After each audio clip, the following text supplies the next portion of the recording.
Hello students, welcome back to our channel. Students, last lecture में हमने exercise 6.1 complete की थी लाइंस एंड एंगल्स की। आज हम एक्सरसाइज 6.2 स्टार्ट करेंगे।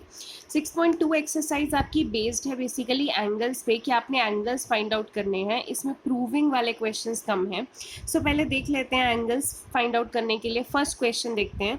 आपको ये फिगर दे रखी है, आपको बोला है find the values of x and y and then show that A B is parallel to C D. आपको एक्स एंड वाई की वैल्यू निकालनी है और उसके बाद आपको बताना है कि क्या ए बी और सी डी ये पैरेलल हो सकते हैं।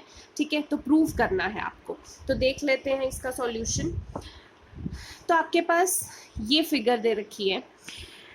इस फिगर को अगर आप ध्यान से देखेंगे तो इसमें वो सारे कॉन्सेप्ट्स अप्लाई हो रहे हैं जो आपको मैंने बेसिक्स में सिखाए थे। अगर आपको ऑल्टरनेट एंगल्स, कॉरस्पॉन्डिंग, को इंटीरियर, वर्टिकली ऑपोजिट, ये सब कुछ नहीं आता है तो आपको ये क्वेश्चंस नहीं आएंगे। तो एक बार करने से पहले वो जो बेसिक्स हैं वो रिवाइज कर लीजिए। अब आप देखो, अगर आपको बोला है एक्स एंड वाई निकालने के लिए, तो अगर सबसे ईजी मुझे दिख रहा है कि वाई और 130 ये दोनों बिल्कुल क्रॉस एंगल्स आ रहे हैं। अगर क्रॉस एंगल्स आ रहे हैं तो मुझे पता है ये ऑपोजिट एंगल्स बराबर होते हैं, क्योंकि इन्हें हम वर्टिकली ऑपोजिट एंगल्स बोलते हैं। तो यानी कि अगर ये क्रॉस है तो y इज इक्वल टू 130 होगा, because vertically opposite angles are equal.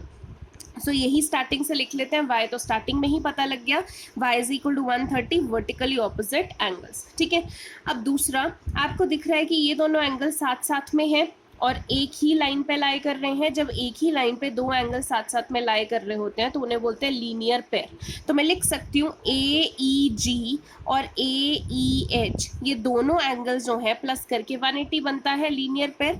तो ये आपके पास 50 है, ये आपके पास x है, दोनों को प्लस करके 180 बनेगा। x की वैल्यू आप क्या लिख सकते हैं, 180, 50 उधर जाके माइनस हो जाएगा, x की वैल्यू 30। तो आपके यहाँ पे x भी निकल आया। तो y भी आपने ढूंढ लिया है, x भी ढूंढ लिया है। अब आप देख सकते हैं y और x दोनों बराबर है 130। अब आपको बताना था कि ए बी और सी डी पैरेलल होने चाहिए। अगर आप देखो कि x एंगल और इधर y एंगल, तो ये z फॉर्मेट में बन रहा है। z फॉर्मेट में जो एंगल्स होते हैं उनको हम बोलते हैं ऑल्टरनेट एंगल्स। तो अगर स्टूडेंट्स ऑल्टरनेट एंगल्स बराबर हैं, जैसे x और y दोनों 130 हैं, तो अगर ऑल्टरनेट एंगल्स बराबर हैं तो लाइंस पैरेलल हो जाती है। अगर आपको बेसिक्स याद हो तो उसमें मैंने आपको कंडीशन दी थी, if l is parallel to m। अगर लाइन पैरेलल है तो सारे एंगल्स बराबर होंगे। तो इसीलिए इसका उल्टा भी लगा सकते हैं कि अगर ये दोनों z वाले एंगल्स बराबर हैं, यानी ऑल्टरनेट एंगल्स बराबर हैं, तो हम कह सकते हैं कि लाइंस आर पैरेलल। तो हम लिखेंगे फ्रॉम 1 and 2, क्योंकि ये दोनों 130 है, x is equal to y 130, as alternate angles are equal, therefore A B is parallel to C D. ठीक है, आई होप आपको ये क्वेश्चन समझ में आया हो। क्वेश्चन नंबर 2 देखते हैं। क्वेश्चन नंबर 2 में आपको बोला है if A B is parallel to C D. ये फिगर में ऑलरेडी दे रखा है ए बी और सी डी पैरेलल है, C D is parallel to F और C D further E F के पैरेलल है। y ratio z is 3:7। तो जो y रेशो z ये 3:7 दे रखा है। फाइंड करना है आपको x, ये x एंगल फाइंड आउट करना है। तो देखते हैं कैसे करना है। ये पेपर्स के लिए इंपॉर्टेंट है, काफ़ी बार आ जाता है। अब आप देखो, जब भी आपको रेशो दी होती है तो हम यूजुअली क्या सपोज करते हैं, 3x 7x। अब इस केस में स्पेशली ध्यान रखना है कि आपने इसको 3x और 7x नहीं लेना है, क्योंकि x आपके पास एंगल भी दे रखा है, तो हम सेम नाम नहीं ले सकते, तो हमें नेम डिफरेंट लेना पड़ेगा। ठीक है, तो वो बाद में देखते हैं। पहले क्वेश्चन जहाँ से दे रखा है कि अगर ए बी सी डी के पैरेलल है, सी डी ई एफ के पैरेलल है, तो आप चीज़ देखो कि अगर ये लाइन इसके पैरेलल है, ये लाइन इसके पैरेलल है, तो दो चीज़ें सेम चीज़ के बराबर हैं, तो वो दो चीज़ें आपस में भी बराबर होती हैं। तो अगर ए बी सी डी के पैरेलल है, सी डी ई एफ के पैरेलल है, तो दोनों से देखें सी डी कैंसिल हो जाएगा, ए बी ई एफ के भी पैरेलल आता है। तो लिखेंगे therefore A B is parallel to E F. अगर ए बी और ई एफ पैरेलल आते हैं तो सिर्फ आप ये दो लाइंस को देखिए, बीच वाली लाइन को मत देखिए। ए बी और ई एफ अगर पैरेलल आते हैं तो यहाँ से ये z बन रहा है, ये जो z बन रहा है इसमें एंगल x और एंगल z आ रहे हैं ये कौन से होते हैं, जेड एंगल्स, ऑल्टरनेट एंगल्स। तो x is equal to z हो जाएगा बिकॉज लाइंस ऑलरेडी पैरेलल हैं, तो ऑल्टरनेट एंगल्स बराबर होंगे, तो x is equal to z alternate interior angles. ठीक है, तो x और z तो बराबर आ गया। अब आगे आपको जो रेशो दे रखी है, हम बजाय कि इसको 3x लें, इसको 7x लें, तो आप इसको a ले लो, क्योंकि a वेरिएबल यहाँ पे कहीं यूज नहीं हुआ। तो let y is equal to 3a and z is equal to 7a। ठीक है, अब दूसरी चीज, अगर ए बी और सी डी पैरेलल हैं तो इनके बीच वाले एंगल्स का सम जो है वो 180 होगा। क्यों? क्योंकि ये को इंटीरियर एंगल्स है। मैंने बताया था लाइंस पैरेलल हो तो उनके अंदर वाले एंगल्स का सम 180 होता है, को इंटीरियर एंगल्स। तो x प्लस वाई 180 हो जाएगा। सॉरी, यहाँ पे गलती से कॉरस्पॉन्डिंग एंगल लिखा है, को इंटीरियर एंगल्स आपने लिखना है। x की वैल्यू अब क्या डालोगे आप, आपको पता है x z के बराबर है, तो x की वैल्यू वही होगी जो z की वैल्यू है। z की वैल्यू कितनी है, 7a, तो x की जगह क्या डाल देंगे, 7a। y की वैल्यू आपके पास कितनी है, 3a is equal to 180, 7a plus 3a 180, यानी कि 10a इज इक्वल टू 180, यानी a की वैल्यू आप निकालेंगे 180 डिवाइडेड बाई 10, 18। अब देखो a आ गया है तो इसमें पुट करके a y एंगल आ जाएगा, इसमें पुट करके a z एंगल आ जाएगा। तो हम y एंगल निकाल लेते हैं, 3 इंटू ए यानी कि 3 इंटू 18 54 डिग्रीज, और z निकालेंगे 7 इंटू ए यानी कि 7 इंटू 18 126 डिग्रीज। ठीक है, अब आपके पास y और z आ गया है, आपको x निकालना था बेसिकली। x किसके बराबर है, z के बराबर, तो जितना z एंगल होगा उतना ही x होगा, तो x भी कितना हो जाएगा, 126 डिग्रीज। ठीक है, नेक्स्ट क्वेश्चन देखते हैं। थर्ड क्वेश्चन जो है आपका, उसमें दे रखा है A B is parallel to C D, ये लाइन और ये लाइन पैरेलल दे रखी है। E F is perpendicular to C D, ये जो ई एफ है ये सी डी पे परपेंडिकुलर है, परपेंडिकुलर का मतलब होता है 90 डिग्रीज।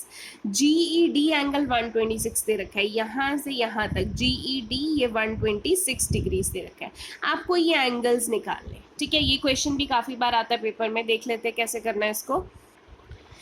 तो फिगर में देखिए, सबसे पहले अगर आपको ये जी ई डी एंगल 126 दे रखा है तो मैं ऐसे कर सकती हूँ कि आपको जी ई एफ निकालना है। जी ई एफ ये छोटा सा एंगल, ये इतना सा एंगल, अगर ये एंगल मुझे निकालना है तो मुझे पता है इस बड़े से एंगल में से ये वाला एंगल 90 डिग्री माइनस कर देंगे तो ये इतना सा एंगल आ जाएगा, शेडेड वाला पोर्शन।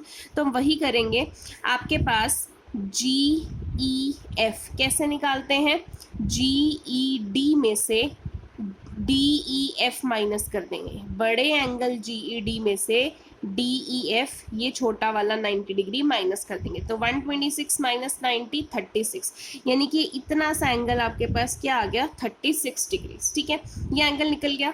एक और चीज़, अगर ए बी और सी डी पैरेलल हैं तो फिर से जेड बन सकता है ऑल्टरनेट एंगल्स। तो यहाँ से आप जेड देखेंगे, अगर ये 126 है तो इधर भी क्या होगा, 126। तो एंगल ए जी ई ये वाला angle is equal to D E G ये वाला एंगल, दोनों कितने हैं, 126 डिग्रीज ऑल्टरनेट इंटीरियर एंगल। तो हमारे पास ए जी भी हमने निकाल दिया, हमने जी ई एफ भी निकाल दिया, अब बचा एफ जी ई। एफ जी ई ये वाला एंगल, अब देखो ये और ये एंगल दोनों तो साथ में हैं और एक ही लाइन पे लाई करते हैं, तो साथ साथ वाले एंगल्स को हम क्या बोलते हैं, लीनियर पेयर। लीनियर पेयर का सम क्या होता है, 180। तो ए जी ई प्लस एफ जी ई दोनों का सम कितना हो जाएगा, 180। Linear pair, L dot P means linear pair. A G की वैल्यू 126, एफ जी आपको निकालना है, तो एफ जी 126 इधर जाके माइनस हो जाएगा, एफ जी की वैल्यू कितनी आ जाएगी, 54 डिग्री। ठीक है, आई होप आपको क्लियर हुआ हो। क्वेश्चन नंबर 4 देखते हैं। 4 में आपको बोला है if P Q is parallel to S T, ये लाइन पी क्यू और ये लाइन एस टी ये दोनों आपस में पैरेलल दे रखी हैं, ये एंगल 110 दे रखा है, ये एंगल 130 दे रखा है। आपको फाइंड करना है क्यू आर एस, ये बीच वाला एंगल फाइंड आउट करना है। तो देखते हैं कैसे करेंगे। अब इस क्वेश्चन में देखो हमें कंस्ट्रक्शन करनी पड़ेगी, हमें ये बीच वाला एंगल फाइंड आउट करना है। तो हम कंस्ट्रक्शन करेंगे कि draw a line X Y parallel to S T. इस एस टी के पैरेलल हमने एक्स वाई लाइन ड्रॉ करनी है और ये एक्स वाई कहाँ से पास कर रही है, आर पॉइंट से पास कर रही है। तो draw a line X Y parallel to S T through R. ठीक है, अब देखो अगर पी क्यू एस टी के पैरेलल है, ये हमें क्वेश्चन में दे रखा है, और एक्स वाई एस टी के पैरेलल है, ये हमें बाय कंस्ट्रक्शन दे रखा है। तो दोनों से देखो क्या कैंसिल हो रहा है, एस टी और एस टी कैंसिल हो रहा है, यानी कि पी क्यू किसके पैरेलल आ जाएगा, एक्स वाई के। Therefore P Q is parallel to X Y, तो ये पी क्यू एक्स वाई के भी पैरेलल है, इधर एस टी भी एक्स वाई के पैरेलल है। अब हमें पता है देखो, अगर पी क्यू एक्स वाई के पैरेलल है तो पी क्यू एक्स आर के भी तो पैरेलल होगा, पूरे के पैरेलल है तो इतने के भी पैरेलल होगा। तो जब ये दो लाइंस पैरेलल हैं, इन दोनों लाइंस के अंदर वाले जो एंगल्स हैं उन दोनों का सम कितना हो जाएगा, 180 डिग्रीज को इंटीरियर एंगल्स। तो पी क्यू आर ये वाला एंगल और इधर एक्स आर क्यू ये वाला एंगल, जो एंगल होता है उसका लेटर सेंटर में रखना है, ठीक है। दोनों का सम 180 है, ये आपके पास 110 दे रखा है, plus X R Q is equal to 180, तो एक्स आर क्यू आपके पास क्या आ गया 180 माइनस 110, एक्स आर क्यू आपके पास कितना आ गया 70, यानी कि ये वाला एंगल आपके पास 70 आ गया है। सिमिलरली इधर करेंगे, आपको पता है कि एस टी भी तो एक्स वाई के पैरेलल है, हम यहाँ पे लिख चुके हैं, तो कर सकते हैं कि ये वाला एंगल प्लस ये वाला एंगल दोनों का सम कितना है 180, बिकॉज को इंटीरियर एंगल्स हैं। तो इस वाले एंगल को लिखेंगे टी एस आर, ये लिख दिया, और इस वाले एंगल को वाई आर एस ये लिख दिया, दोनों का सम 180। टी एस आर इसकी वैल्यू कितनी है 130 plus Y R S is equal to 180, Y R S की वैल्यू क्या होगी 180 माइनस 130 यानी कि 50। तो ये वाला एंगल आपके पास 50 आ गया, बट आपको ये दोनों थोड़ी निकालने थे, आपको तो बीच वाला निकालना है, तो बीच वाला निकल जाएगा ना। एक लाइन के ऊपर जब तीन एंगल्स आ रहे हैं तो तीनों एंगल्स का सम कितना होगा 180 degrees, because angles on a straight line. तो वहां से दो एंगल पता है, एक निकाल लेंगे, तो तीनों का सम 180 डिग्री, ये एंगल 70 निकला, ये 50 निकला, यहाँ से क्यू आर एस निकाल लेंगे, 70 प्लस 50 120, उधर जाके माइनस हो गया, क्यू आर एस कितना आ गया 60 डिग्रीज, ठीक है। क्वेश्चन नंबर 5 देखते हैं। आपको बोला है A B is parallel to C D, अगर ये लाइन और ये लाइन पैरेलल है और ये एंगल 50 दे रखा है, ये एंगल 127 दे रखा है, तो एक्स एंड वाई निकालने को आपको बोला है। तो सॉल्यूशन में देखिए, अगर ए बी और सी डी पैरेलल हैं तो फिर से ऑल्टरनेट एंगल्स बराबर आ सकते हैं। ए बी और सी डी पैरेलल है तो देखो ये एंड ये z बन रहा है, तो इस z के इधर 50 आ रहा है, इधर x आ रहा है, यानी कि x और 50 बराबर हुए, तो लिखना है as A B parallel to C D x is equal to 50 degree. क्यों, ऑल्टरनेट इंटीरियर एंगल, रीजन लिखने बहुत ज़रूरी है, मैं बार बार आपको बोल रही हूँ। फिर उसके बाद x तो निकल गया, अब y निकालना है। अब देखो, इस क्वेश्चन को करने के लिए और भी तरीके हैं, हो सकता है आपको स्कूल में कुछ और करवाएं, वो तरीका भी सही है, ये भी सही है, आप कैसे भी कर सकते हो इन क्वेश्चंस को। आपने क्या करना है, अभी मैं क्या कर रही हूँ, एक्सटीरियर एंगल प्रॉपर्टी लगा रही हूँ। एक्सटीरियर एंगल प्रॉपर्टी समझते हैं।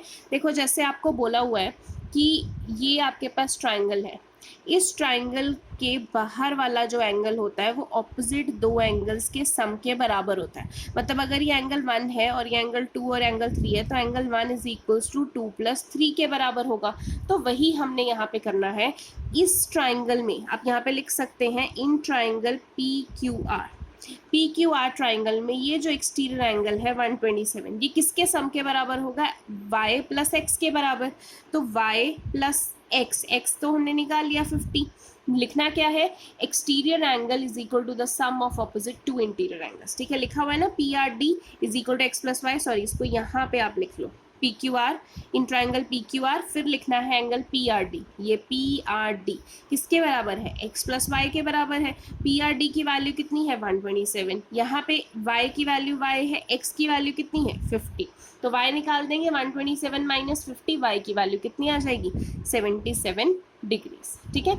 आई होप आपको क्लियर हुआ हो। क्वेश्चन नंबर 6 देख लेते हैं, लास्ट क्वेश्चन इस एक्सरसाइज का। क्वेश्चन नंबर 6 में आपको बोला है P Q and R S are two mirrors placed parallel to each other. ये पी क्यू है, ये आर एस है, दो मिरर्स हैं एक दूसरे के पैरेलल प्लेस किए हुए हैं। And incident ray A B strikes the mirror P Q at B. जो ए बी है वो पी क्यू को बी पॉइंट पे स्ट्राइक कर रहा है, and reflected ray moves along the path B C and strikes the mirror R S. फिर यहाँ से रिफ्लेक्ट होके ये आर एस पे स्ट्राइक करती है एट पॉइंट सी, फिर से again reflect back along C D, फिर से ये रिफ्लेक्ट होके सी डी पे चली जाती है। मतलब यहाँ इंसिडेंट रह गई, यहाँ रिफ्लेक्ट हुई, फिर से रिफ्लेक्ट होके चली गई, ठीक है। तो prove that A B is parallel to C D. आपको ये लाइन ए बी और ये line C D parallel prove करनी है, ठीक है। तो देखते हैं कैसे करेंगे।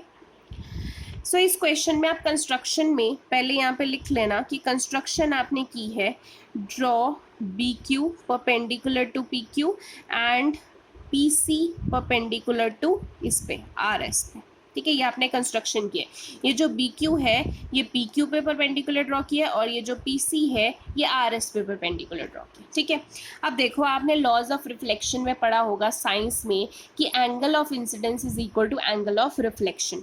तो अब देखो ये अगर मिरर है, ये क्या हुई, इंसिडेंट रे फॉल कर रही है, फिर यहाँ से ये रिफ्लेक्ट हो रही है, तो ये क्या हुई, रिफ्लेक्टेड रे।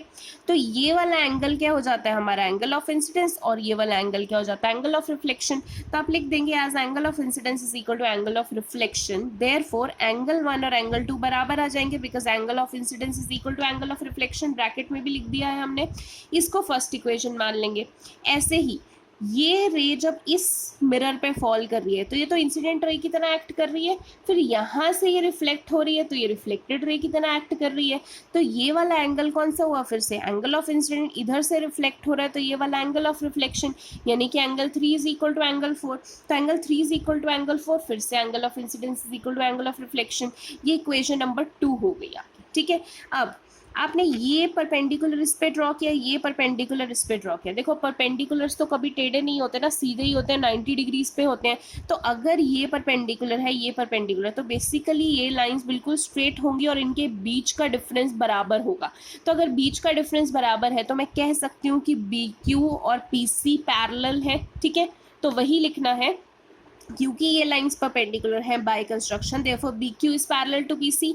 अगर ये दो लाइंस पैरेलल हैं तो इन दो लाइंस में देखो ये जेड बन रहा है, ये लाइन और ये लाइन पैरेलल है, ये ट्रांसवर्सल है, तो ये जेड बन रहा है। जेड में कौन से एंगल आते हैं, 2 और इधर 3, तो angle 2 is equal to 3। Z वाले एंगल्स कौन से होते हैं, ऑल्टरनेट इंटीरियर एंगल्स। तो ये थर्ड इक्वेशन बन गई।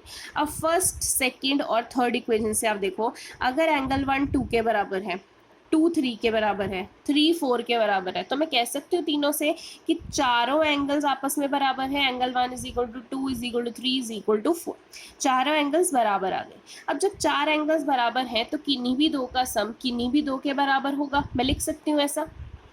तो यहाँ पे लिख दिया कि एंगल 1 + 2 किसके बराबर है, 3 + 4।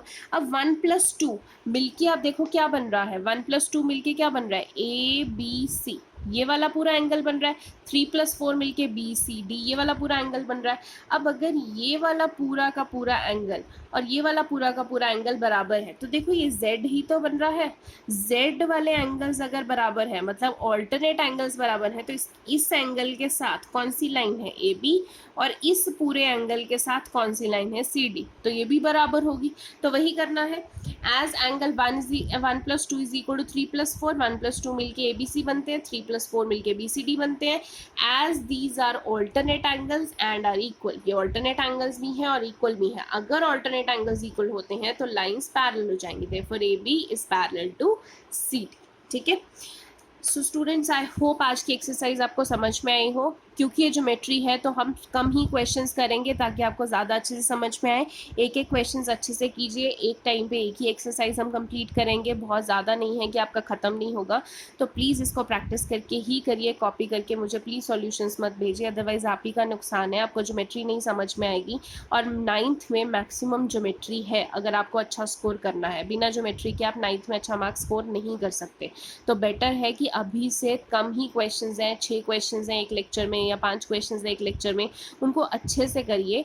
सिर्फ कम इसीलिए करवा रही हूँ ताकि आप आराम से कर सके। ज़्यादा क्वेश्चन दूंगी फिर आप कॉपी करने की कोशिश करेंगे, ठीक है। तो बेटर है कि प्रैक्टिस करके ही इन क्वेश्चंस को करिए। और कोई भी डाउट होता है आपको, हर क्वेश्चन करने में कोई दिक्कत आती है कि ये रीजनिंग क्यों है, ये ऐसा क्यों है, ये आपने प्लस क्यों किया है या फ्रॉम 1 and 2 क्यों किया है, तो वो आप हर एक चीज़ पूछ सकते हैं।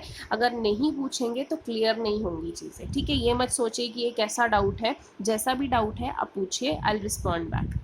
सो आज के लिए इतना ही students, thank you so much.